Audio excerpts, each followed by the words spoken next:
I'm getting this thing started right on time this week. How about that? That is amazing.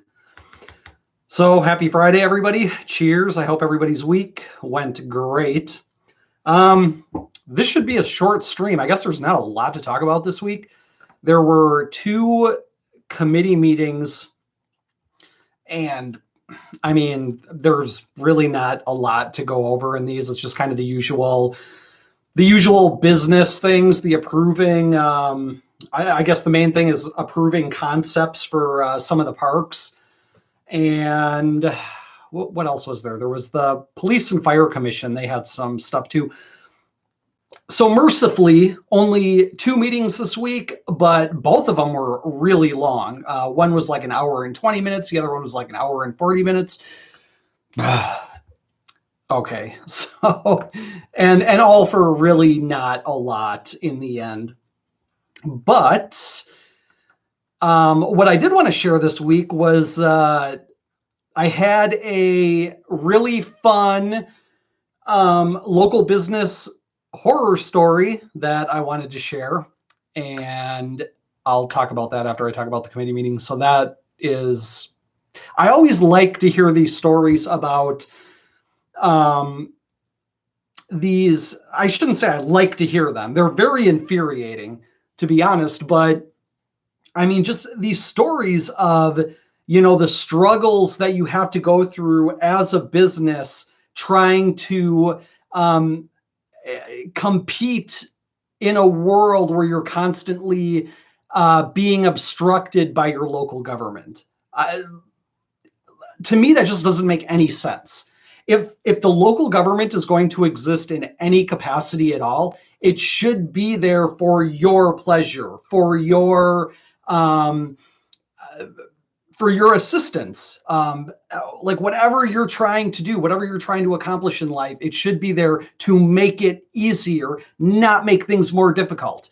But obviously, as we've seen in, I don't know how many decades it's been this way, but certainly in the last 20 years, 20 plus years that I've lived in Stevens Point, yeah, it's been nothing but a nightmare for homeowners, for property owners of any kind, to business, especially to business owners. And, my heart really goes out to the business community because those are the people that I look up to, and those are the people that I respect personally. Those are the people that progress society, that progress all of humanity forward. It is not governments. It never has been. Governments are just essentially parasites that sit on top of the productive members of society and feed on it. And it used to be that you could make a argument that the parasites were necessary because the parasites were providing society something in return. Whereas, you know what, the more I think about it, the more I see kind of like the inside of both city government and the business world. It's becoming increasingly clear that city government on any level, I don't know that it needs to exist at all. I don't think it brings any value to the table in society. I think individuals and relationships that individuals cultivate with one another to do really cool things, that's what's important in society, and government only stands in the way of that. So I guess I'm starting this off with a little rant. So more on that later. I promise, because I really want to get into that. So the big thing to me this month is, or not this month, this week is Gem in July. More announcements for Gem in July. I think it's really cool.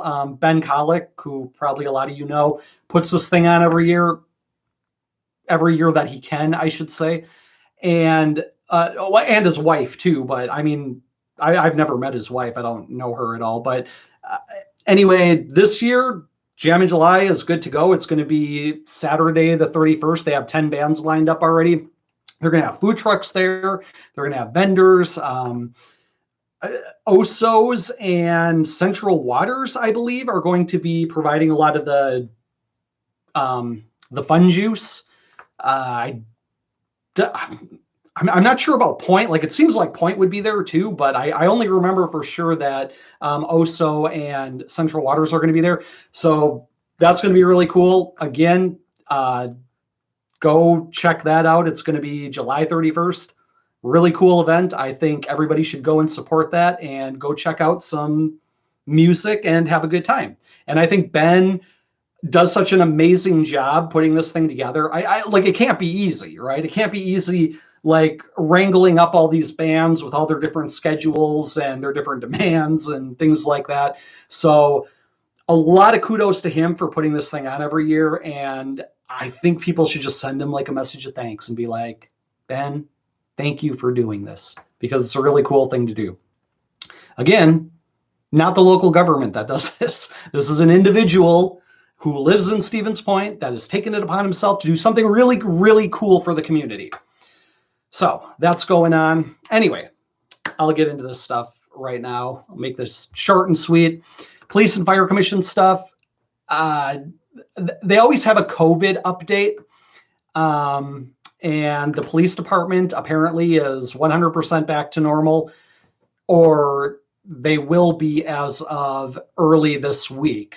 So I guess they are by now, but that was the plan anyway when the commission happened, when they had the commission on Monday. I'm assuming they are back to normal now. And apparently the mayor sent out a memo saying that you don't need a mask in public buildings anymore, only if you've been vaccinated. If you have not been vaccinated, then you're still required to wear a mask. How they know whether you're vaccinated or not, I have no idea. I think they just do this on the honor system. But the Children's Museum did the same thing this week, and I posted to my page about this. They put out like a press release basically saying that if you are not vaccinated, they will not let you into the Children's Museum. And of course, the answer is, well, we got to keep the children safe. Yes, the children who have like 0.00000% chance of getting COVID, those are the people that they're going to try to keep safe. So, as we're coming to the end of this, you still see this kind of like really weird, fear-addled virtue signaling that people are still trying to cling to, which I think is really bizarre. Most people are kind of breaking out of that. One thing that I found this week, and yes, I'm going off on a tangent here, but it's got to be said because I thought this was great. So Friday, Memorial Weekend, we went out, or no, it was Saturday, I guess. Saturday, Memorial Weekend, we went out paintballing, and this was over by Wapaka. So we ended up going to the Wheelhouse for dinner that night, and none of the staff at the Wheelhouse, and this is Wapaka, King, technically, none of the staff were wearing masks anymore. The first time I have been in a restaurant in the last year where staff were not wearing masks. As far as King is concerned, or at least as far as the Wheelhouse is concerned on the Chain of Lakes, COVID is done. It's over, okay? And I thought that was great. And the next day we decided to go out paintballing again, so I had to make some stops at Fleet Farm and Dunham's to get supplies and get air tanks filled. And none of the employees at Fleet Farm were wearing masks. None of the employees at Dunham's were wearing masks. Thank God. This thing is fine. This madness is finally starting to come to an end. Now, on top of that, you have all of this controversy recently. Those of you who follow the news, I generally don't, but I mean, I catch wind of like the big stories, and the big story is the Fauci emails that came out basically saying that all of you mask pushers, all of you weirdos that accosted people in public and demanded that everybody wear a mask, you are wrong and you were an idiot, and you should never, ever, ever just mindlessly follow any politician or any bureaucrat, okay? Fauci is not a doctor. He is not a scientist. He is a bureaucrat. He is the head bureaucrat at a government agency, okay? That's all he is. And all the last year, all we heard from the health department, from the mayor, from the county executive, from alder people and the county board people. All year, all we heard was, well, the CDC recommends blah, and so we're going to do that. And the rest of us are like, but that doesn't make any sense. That's stupid. And here's a bunch of evidence to prove exactly the opposite of that recommendation. No. It doesn't matter. We're just going to mindlessly, like the zombie people, pod people that we are, just grovel before every word of this government bureaucrat and just hang on his word like he's Jesus, like he's the second coming, right? Those people were wrong. They were 100% wrong. Fauci is a fraud. No surprise to most of us who have been following everything. And it's all starting to come out now. Are you going to expect any of these people that have been bugging you all year to, say, oh, I'm sorry for being an asshole on social media. I'm sorry for bugging you in the grocery store or at Walmart or wherever else. I was stupid. I didn't think for myself. I just mindlessly obeyed and just did what I was told to do. And I will learn my lesson going forward. You think any of those people are ever going to do something like that? No. As soon as this happens again, and as soon as the next Fauci steps up and says, oh, we need lockdowns and masks and blah, blah, blah, all of these same idiots are going to just grovel before the new Fauci and do exactly the same thing they did this time. They will not learn a damn thing. Now, some of them will, I'm sure, like a fraction of a percentage probably will. The ones who are honest, decent human beings will learn from this. But 99% of the people who allowed themselves to be swept up in all the fear and all the propaganda, those people will not learn a damn thing. And not only will they not learn from it, they're going to be swept up again in the next propaganda campaign. That's just how a lot of people operate. A lot of people don't think for themselves. Thinking for yourself is a very hard thing to do. It takes years and years of practicing thinking about things, not just being told what to think from some other source, whether from a book or from the TV or from YouTube or whatever else, but to actually be able to roll it around critically inside of your own head. It takes a lot of practice, and it's very difficult to do. When I got out of high school, I realized very quickly that I didn't know how to think for myself. And I spent a lot of time studying philosophy and logic and things like years of my 20s. I never went to college, but I spent a lot of time learning this stuff on my own. And it's difficult. It's very, very difficult to break out of your own head and be able to objectively analyze the things that are being told to you. Like even your own thoughts. Your own thoughts always have to be suspect. So it took me a very long time. So I understand the process. I understand how long it takes. The fact of the matter is most people just are not willing to put in the work. And that's fine as far as that goes. But if you're not willing to put in the work of being able to try and think for yourself and then take your stupidity and try to dump it off on society, that's where I have a problem with it. That's when your stupid becomes everybody else's problem.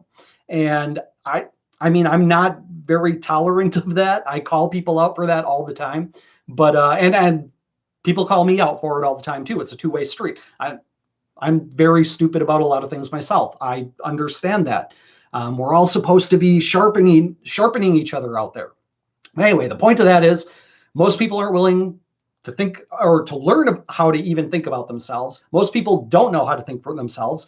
Most people are they just want to be led. They want to be told what to do. They want to be told what to believe. There's comfort in that somehow. Not for me. I find that horrifying personally, but a lot of people find that comforting. So, even though it's looking more and more every day like the anti-lockdown people, the anti-masker people, the Fauci is a fraud people, myself and a lot of the people that follow this page or follow this stream, uh, we're being vindicated at the moment. But the people who are being made to look the fools are not going to learn from this. And they're just going to ignore it, brush it off, and go about their day and never give it another thought, by the way.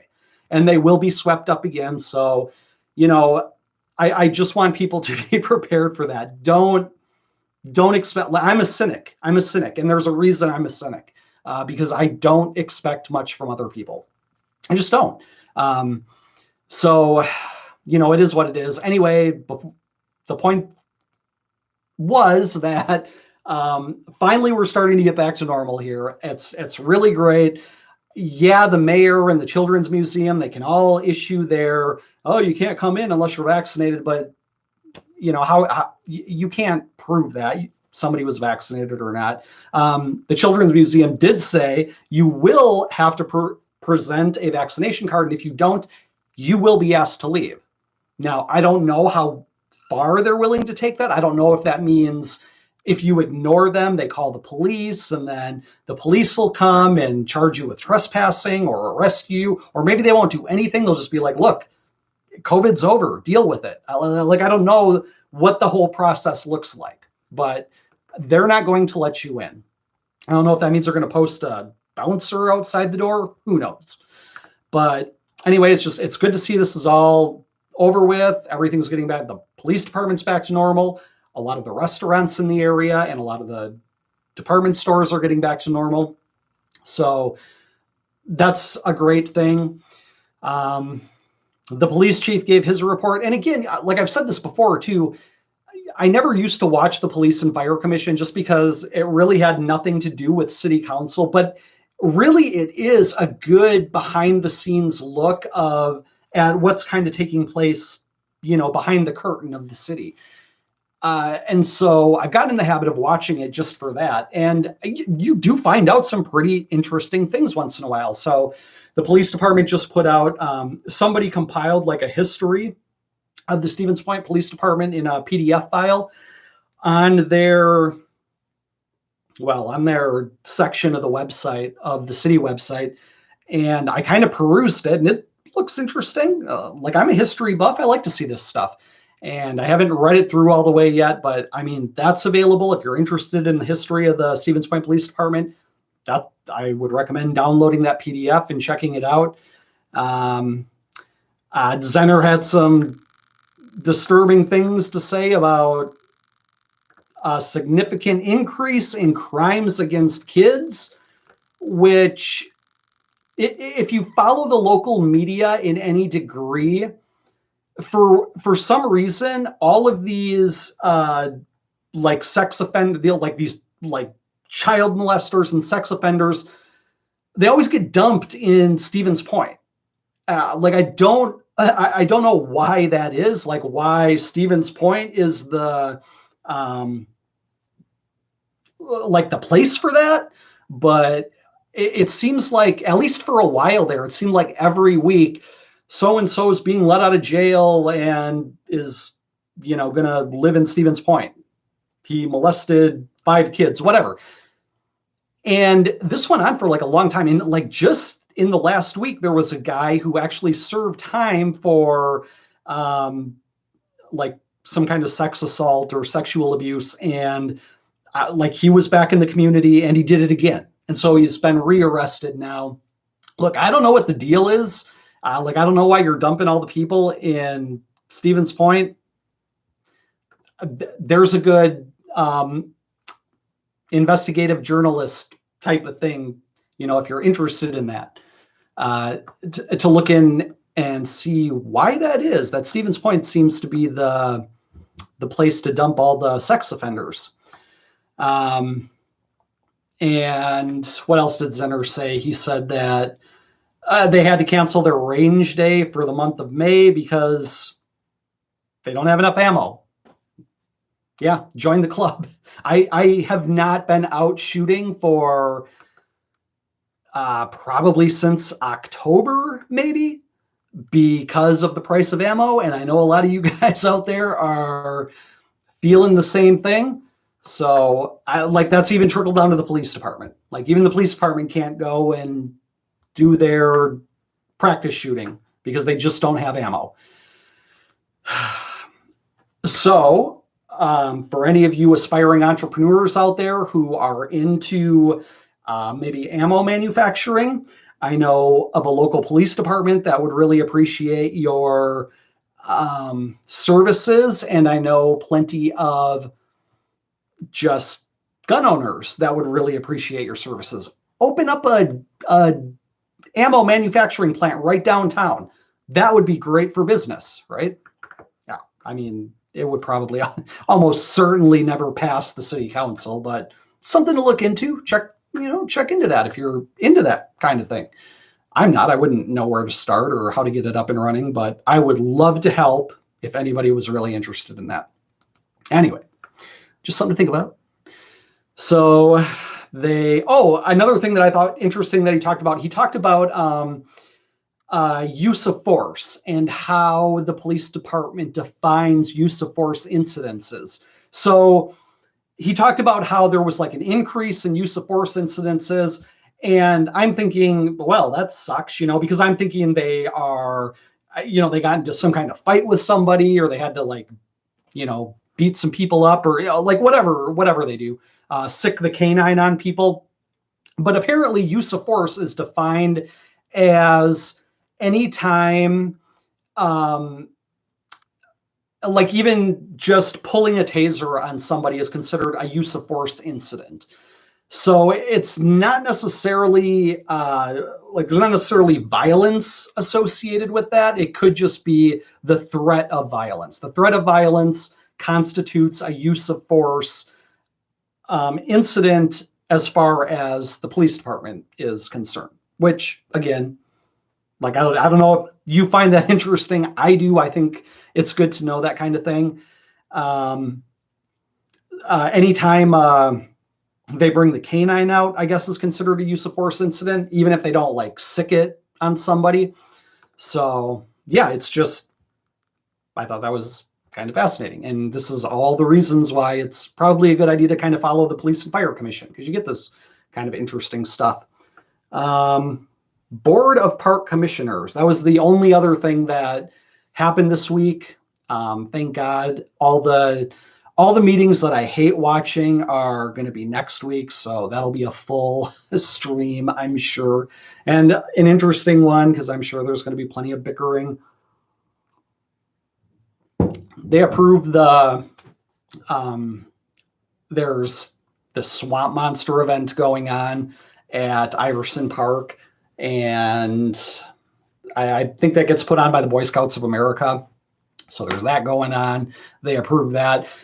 So the main thing that came out of the Park Commission was they wanted to, first of all, they're looking for a grant to upgrade the riverfront trail lighting. So when you're walking along the river, they have the lampposts. They want to update that stuff. So right now they're looking for a grant as far as that goes, because as we all know, there's no money in the capital budget for this kind of thing. And you know what? With the way inflation and everything is going, there is not going to be any money in the capital budget for years to come. And they're going to have to shrink the capital budget at some point too. I don't think they realize that yet, but at some point, they're just not going to be bringing in enough tax revenue. And I mean, this could be like 4 years down the road, but it will be soon enough where they're going to have to relook at things and be like, all right, we got to get rid of, we got to cut this budget in half.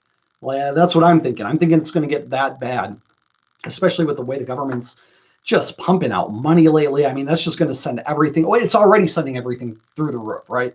You've all seen the inflation that's just been going crazy lately.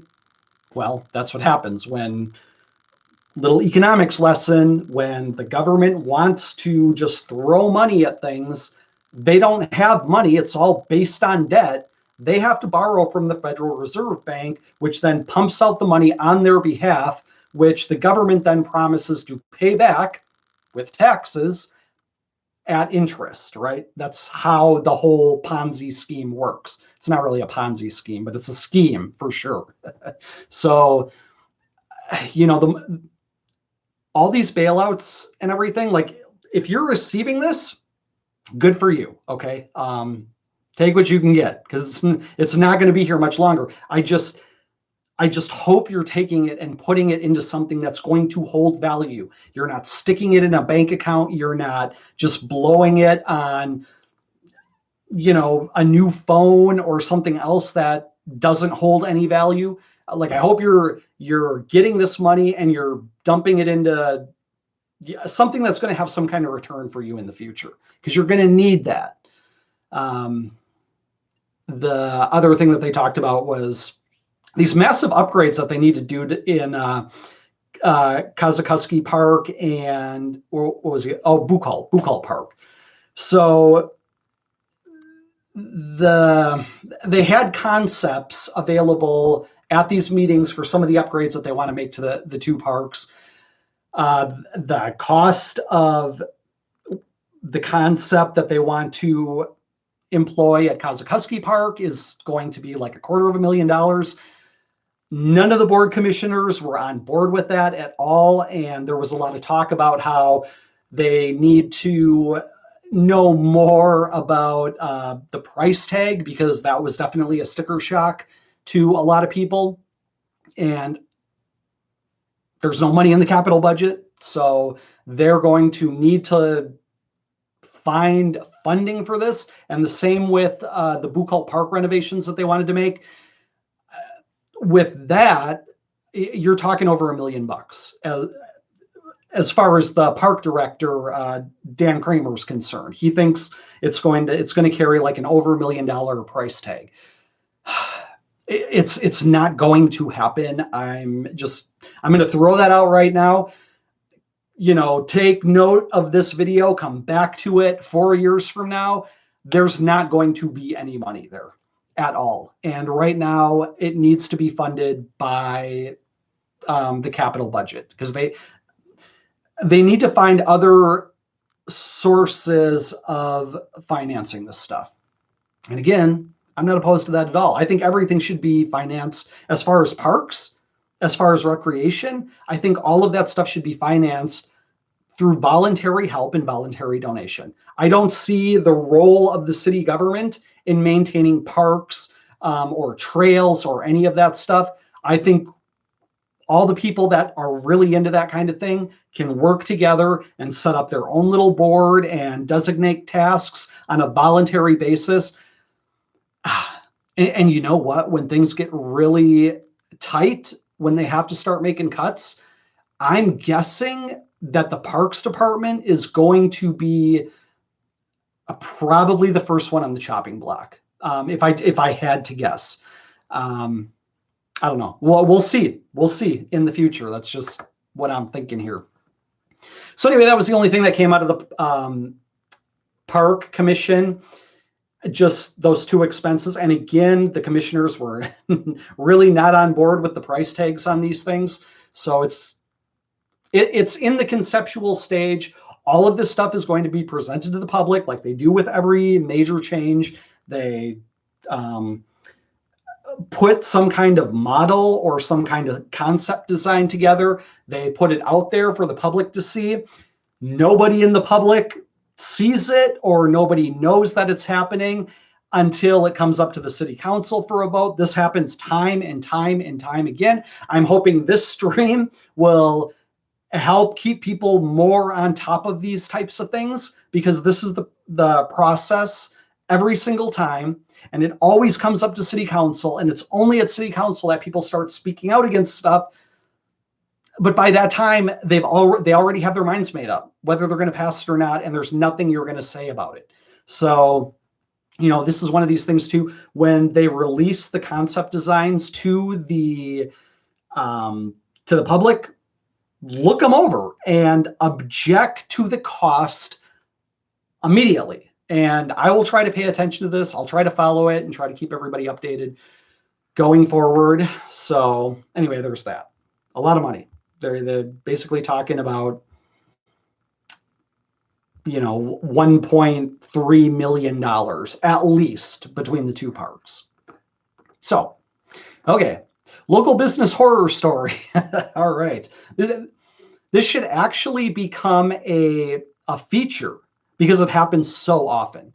And if you know anybody who runs a local business and you have your own horror stories to share, and you don't mind me talking about it, like I'm not going to talk. Okay, if you want to vent to me about it, always feel free to do that. But I'm not going to talk about it publicly unless you want me talking about it publicly. I will make sure to get your permission first. So this week, there is a local business downtown whose owner wanted to pull their hair out and scream because of all the obstacles and just all the obstructions that the city government put in their way. Here's how it goes. Local business downtown has a roof in need of repair. Now, this roof has needed to be repaired since said building was purchased back in like 2019. Well, as it happens, the year before there was that huge storm, like we all remember that, right? The one that was blowing over all the trees and everything. So at that time, it was almost impossible to find anybody who would do any kind of commercial roofing because everybody in the area was so busy fixing everything else. So this business owner basically had to wait for almost 2 years at this point to finally get somebody to fix the roof. Well, as it happened back in April, roofers call up and they're like, hey, we're ready to fix your roof finally after all of this time. So business owners like, great, finally I can get my roof fixed. Amazing. They had to do the permitting process. You got to get the city's permission to do anything with your own property and your own buildings. So this person goes to get a permit, to the roofing permit, and pay their extortion fee of $300, which if any of you have ever had to go to the city and get a permit for anything, basically you are bribing them or you're paying them an extortion fee of $300 just for them to give you permission, not even permission, to file the paperwork. It's the city council and other commissions that give you the permission. You're basically giving them $300 for nothing more than the pleasure of filing papers away to say, okay, you filled this out. Good for you. So anyway, this person goes to file the permit. Well, you can't do that. You see, downtown, those buildings are considered historic. So you need to go through the Historic Preservation Committee, which is too late at this point. I think it was like the second week of April. So you have to now wait an entire month and fill out paperwork to get put on the agenda for the May Historic Preservation Committee so they can look at your application and decide whether or not they're going to grant you permission to fix a roof. A roof, mind you, one of the most essential aspects or essential parts of any building, historic or not. You've already been waiting for 2 years. This thing has already been getting worse and worse for 2 years. And now you're going to have to wait another month and a half so that people like Tory Jennings can decide whether or not you can fix a roof on your building downtown. So already my blood pressure's like boiling. I'm just like, what a pain in the ass. Like, what a pain in the ass. Well, anyway, it gets better. It gets much better. So finally, Historic Preservation Committee meets and they talk about the new roof and what kind of roof. And you can only put certain roofs on your building, which, again, I'm thinking, What if tomorrow some roofing company develops like this space age polymer that can be 3D printed for like $5 and it'll last 1,000,000 years and keep your roof absolutely perfect? Like what? Like Tory Jennings can just come along and say, yes, but your roof, which nobody sees from the street, it still doesn't look as good as we would like it. So we're going to have you go for this more expensive. Like exactly like what is the limits on what the Historical Preservation Committee can demand of your building? Um, I, I I just don't understand any of it. So anyway, goes through the committee, gets permission. Great. So now you can go file your permit and pay your $300, all this other stuff. And this person, and by the way, this person is not somebody who like rocks boats or makes waves, gets along with everybody, tries to be friends with everybody.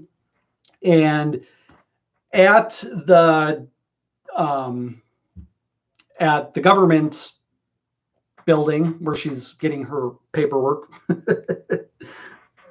then just asks, is there anything else I need to do here? Because I got these roofers that have already been waiting a month and a half, just kind of on standby, and had to go through like this whole big process as it is. Is there anything else I need to know here? What about like closing down the sidewalk so the roofers can get a crane there to lift building supplies up to the roof? Don't worry about it. You call the police department for that, and they, will shut it down for you, whatever. Okay, fine, good, all ready to go. This week, I believe it was Thursday. Roofers were set to come. Everything's ready to go. Calls up the police department. Hey, I need to block off a sidewalk. So what do I got to do for that? Oh, well, you don't call us. You call another person over in this government department, and they will make you fill out another permit, a right-of-way permit this time. So now you got to fill out a right-of-way permit and, talk about everything that you're going to be doing. And there was talk of like renting signs from the city apparently to block off the sidewalk. Just like this whole bureaucratic nightmare. And so the roofers still can't come because not everything is set up, right? So they had to like call the roofers and just be like, look, I don't know what to do here. You guys still can't come apparently, because apparently it's too much for the city to just put up a sign on the sidewalk to say sidewalk closed for a freaking day. Okay. Like that's too complicated for the city government. Okay. You need piles and reams of paperwork and permissions and fees to do anything.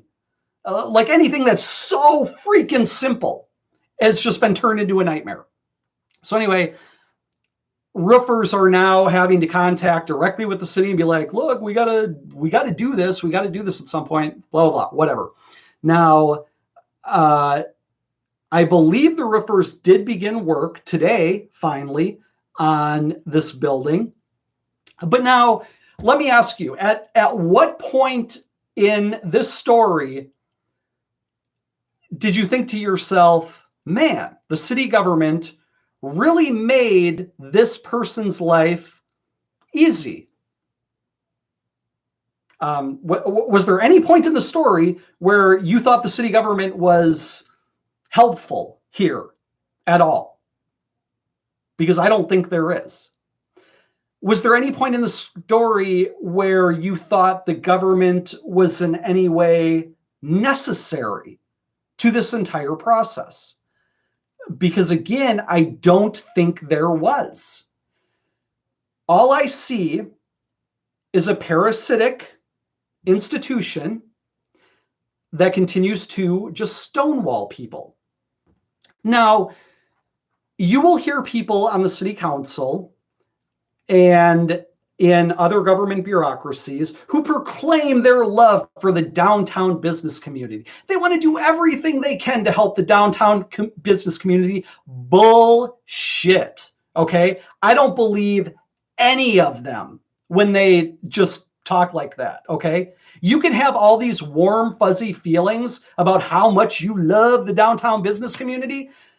And then when you turn around and you put all of these obstacles in people's way, I don't believe you. I think you are lying. Okay. It's like if somebody tells you they love you and they're constantly stealing from you and lying to you and misleading you and misdirecting you and making your life just completely miserable all the time, would you really believe that person loved you? No, you wouldn't. Absolutely, you wouldn't. So, look, city government has been built over the course of, a couple hundred years, almost a couple hundred years at this point. 70 years in the case of Stevens Point. Now, all of these little rules and regulations have just been, stacked on top of each other, one after another, year after year, city council after city council, ordinance after ordinance. And it is a nightmarish mess of bureaucratic bullshit that everybody is. And I don't know why everybody goes along with this and is just subjected to willingly subjects themselves to this, because there's no reason for any of it. It's freaking 2021, okay? We don't need any of these people anymore. If we ever did need them, we don't need these departments. We don't need all these permits. We don't need, again, like in the case of this story, business owner and roofer, those are the only parties that in any way needed to contract and communicate with each other to get a very specific job done. The Historic and Preservation Committee, absolutely not needed. The inspections department or whoever had to issue the right-of-way permit, absolutely not needed here. The community development department that issues the permits to do any kind of maintenance on your building, absolutely not needed here. None of these departments were needed here at any point in this process. This was all just one big pile of bullshit that frustrated the hell out of a downtown business owner. Why are we doing this? Is there really no better way of doing it? This is the best that Stevens Point, all the mines in Stevens Point, this is the best they can come up with. That's sad. That's really sad. That really speaks to the low intellectual capacity of this area, for sure, if this is the best we can do. So there's my rant. I was very disappointed at how the whole thing pulled. And, I'm just like, oh my God, if this was me, I would have gone ballistic. Now, this person did not go ballistic at all. Yeah, they're clearly better at, just dealing with bullshit, I guess. I don't really have the tolerance for it at this point. But God, it is what it is. And I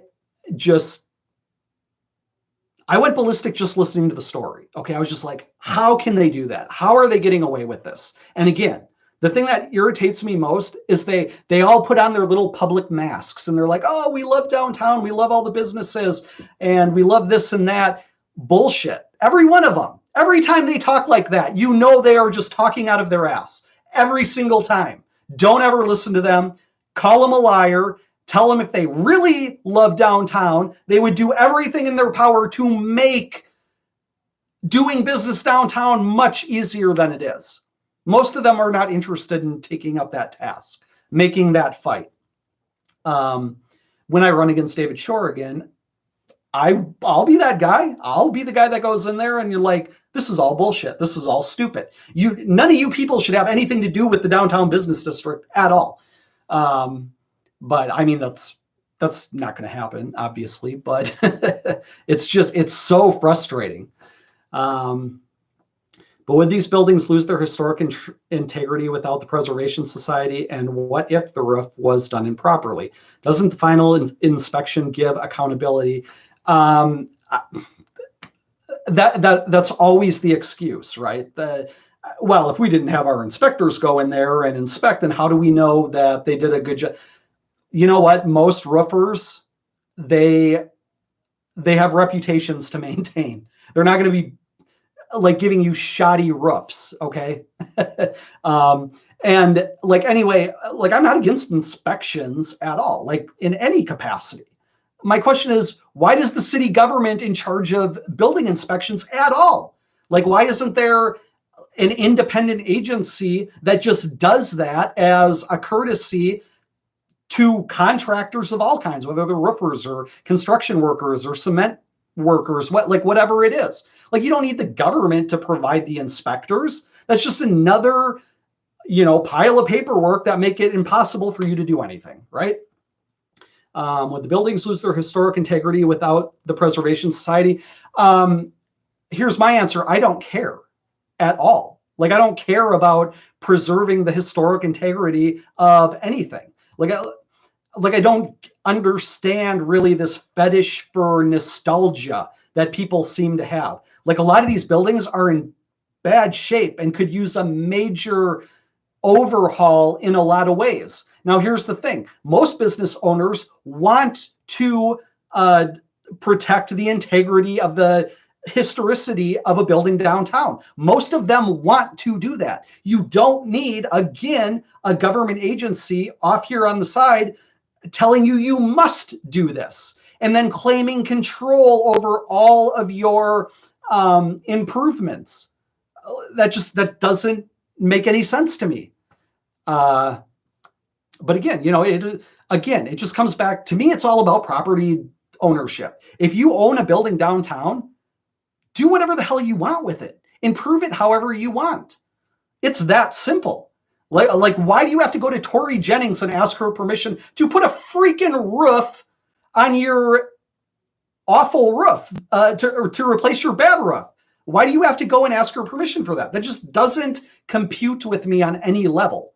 Like, I don't see her as a necessary component in this process at all. Well, not just her, but all of them.